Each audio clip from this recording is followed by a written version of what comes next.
रांची में अपराध कर बच निकलना अपराधों के लिए अब आसान नहीं होगा।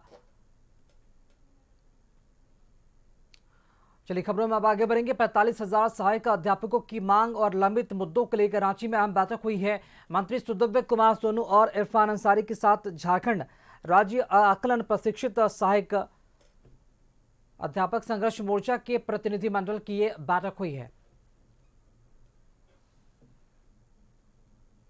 बता दें इस दौरान कई बातों पर सहमति बन गई है और हालांकि सहायक अध्यापक का मामला सुप्रीम कोर्ट में लंबित है।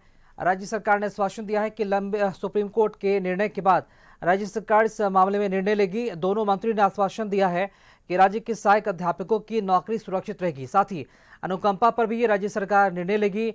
वहीं समहत को बेहद प्रशिक्षित सहायक अध्यापक अब अपने काम पर लौटेंगे।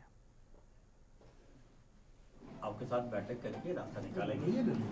तो आज इस दिशा में हम लोगों ने बैठक किया और निश्चित तौर पर जो जानकारी हमें नहीं थी यहाँ से मालूम चला, विभाग के सेक्रेटरी भी यहाँ पर हैं। इन्होंने कहा कि मामला सुप्रीम कोर्ट में लंबित है और कल ही शायद हेयरिंग भी हुआ है और ये लोग भी एक पार्टी भी है। 22 राज्यों के तमाम लोगों ने भी वहाँ पर प्रेस कराया, सुप्रीम कोर्ट में केस किया है। तो हम तो कहेंगे थोड़ा सुप्रीम कोर्ट का जो निर्णय हम लोग का होगा कि सुप्रीम कोर्ट का वर्डिक्ट आने दीजिए, उसके बाद फिर हम लोग बैठेंगे। और संवाददाता संदीप हमारे साथ बने हुए हैं। संदीप, 45,000 सहायक अध्यापकों की मांग और लंबित मुद्दों को लेकर रांची में अहम बैठक हुई है। अब बैठक को लेकर क्या महत्वपूर्ण जानकारी मिल पा रही है? सरकार ने क्या निर्णय और फैसले लिए हैं? ये आप पूरा प्रकरण जो पारा शिक्षक हैं जिन्हें अब सहायक प्राध्यापक राज्य में कहा जाता है, और जो ये टेट पास नहीं थे, उन जो पारा टीचर थे उनकी कहीं ना कहीं नौकरी खतरे में थी। रही वजह थी कि सरकार ने जो एक आदेश जारी किया था उसके बाद ये आंदोलन कर रहे थे और लगातार अपनी मांगों को लेकर राजभवन के समक्ष बैठे हुए थे। हालांकि मंत्री इरफान अंसारी के हस्तक्षेप के बाद आज जो मंत्री हैं सुदिव्य कुमार सोनू, उनके आवास में इनका एक प्रतिनिधि मंडल के साथ बैठक वार्ता हुई है।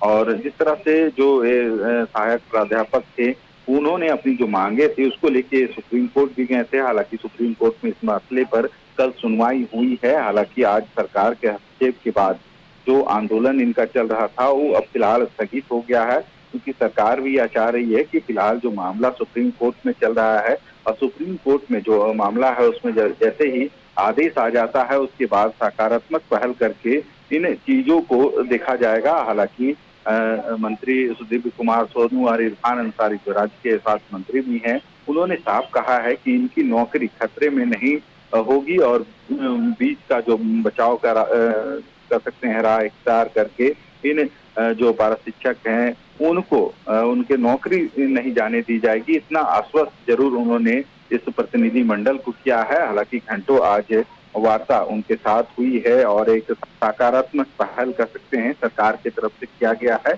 सरकार का इसमें यही कहना है कि आपकी जो भी डिमांड है, एक तो आपकी नौकरी और दूसरा जो अनुकंपा के आधार पर जो पारा शिक्षक हैं उनकी भी नौकरी, जो यदि कोई भी व्यक्ति मर जाते हैं उनके शिक्षक, तो उनके अनुकंपा के आधार पर उनके परिवार के किसी जनों को नौकरी मिले, तो इस पर भी विचार करने की सरकार ने जरूर आश्वासन आज दिया है। पर उनका कहना है कि जो सुप्रीम कोर्ट में मामला चल रहा है उसका निस्तारण हो जाए, यानी सुप्रीम कोर्ट का फैसला हो जाए, उसके बाद सारी चीजें को देखकर उस पर विचार करेगी। हालांकि इतना जरूर आश्वस्त किया गया है कि इनकी नौकरी नहीं जाएगी। तो फिलहाल इन्होंने अपना जो आंदोलन था उसको स्थगित कर दिया है, क्योंकि अभी जो जनगणना का कार्य होना है उसमें भी ये सारे शिक्षक शामिल होंगे। तो उन्होंने भी इस बैठक के बाद यह निर्णय लिया है कि वे सारे शिक्षक इस जनगणना 2027 का जो कार्यक्रम है उसमें शरीक होंगे और जो सरकार की तरफ से दिशा निर्देश है उसका अनुसरण करेंगे। देखना होगा कि सरकार ने जो भी निर्णय और फैसले लिए होते कब तक उसे अमल कर पाती है। बहुत शुक्रिया आपका खबर पर अपडेट के लिए।